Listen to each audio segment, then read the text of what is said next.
Maserati. Yun oh, mga idol, Maserati. Mahal na sasakyan niya mga idol.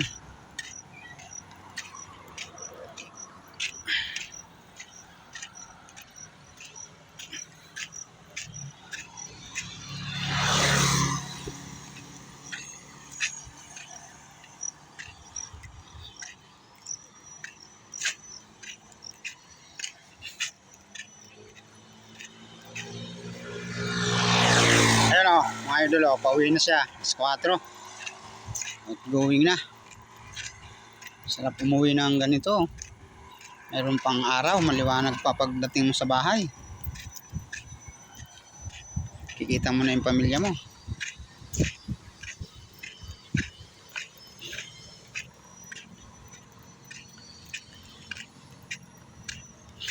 Yung may trabaho ka at nakakauwi ka araw-araw sa pamilya, diba? Mapalad ka na, kaibigan. Napakalaking blessing na yun mga idol. Di tulad ng iba ay taon bago makauwi sa pamilya. Napakahirap ng gano'n.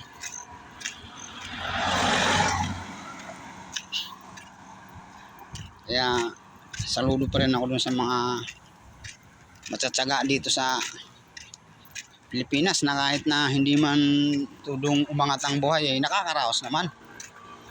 Maging masaya ka lang kung anong meron ka. Lilipas din ang araw. Minsan kasi ang sobrang pangarap natin nagbibigay lang ng stress at lungkot. Iiwanan mo yung pamilya dahil sa napakalaki ng pangarap mo. Parang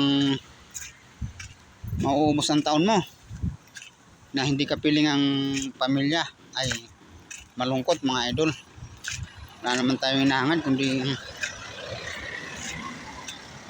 maging masaya sa buhay. Dito basta may trabaho ka lang, permanenteng pinagkakitaan na ba, okay na yun. Huwag mo lang ipagpalit sa malaking kita sa ibang bansa at yun ay may kapalit na kalungkutan. Hindi mo pa kasama pamilya mo. Pag ganito, okay na to. Ayan o, pa video pa tayo dito.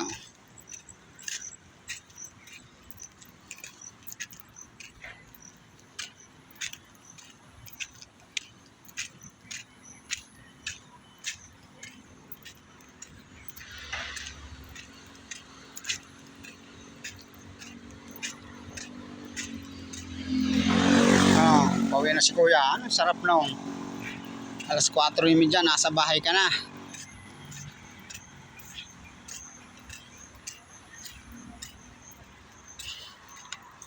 Tapos kung ikaw ay hindi naman sa pag-ano na sa mga nagsisikap doon sa ibang bansa, pero yun ay ang bawat sakripisyo nila ay kapalit ay kalungkutan.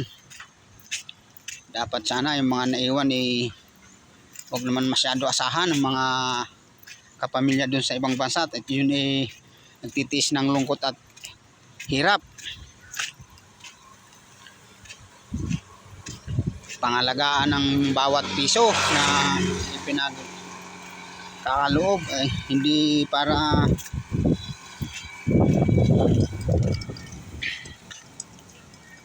saludo dyan sa mga kapamilya natin dyan sa ibang bansa na talagang para sa pamilya magtitiis ng lungkot at hirap.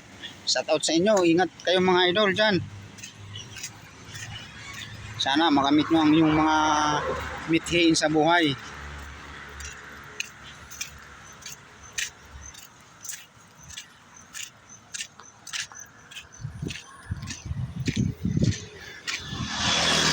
Ayan o, napakasarap po.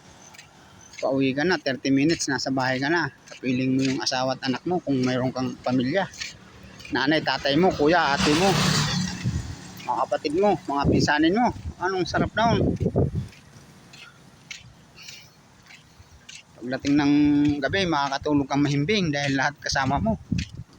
Ano pa ang hahanapin mo doon sa buhay na gano'n?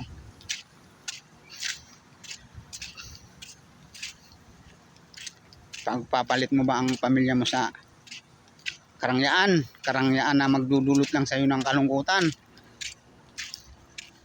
Minsan kasi ang paghahangad natin ng mga bagay-bagay, yun pa ang minsan na nagdudulot sa atin sa kalungkutan at pagsasakripisyo.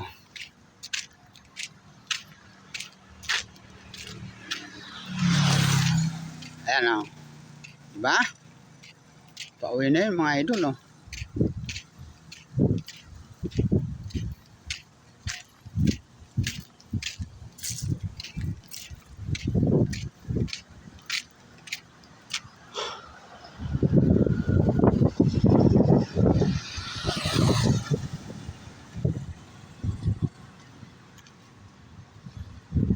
Yan o, malawak na halamanan.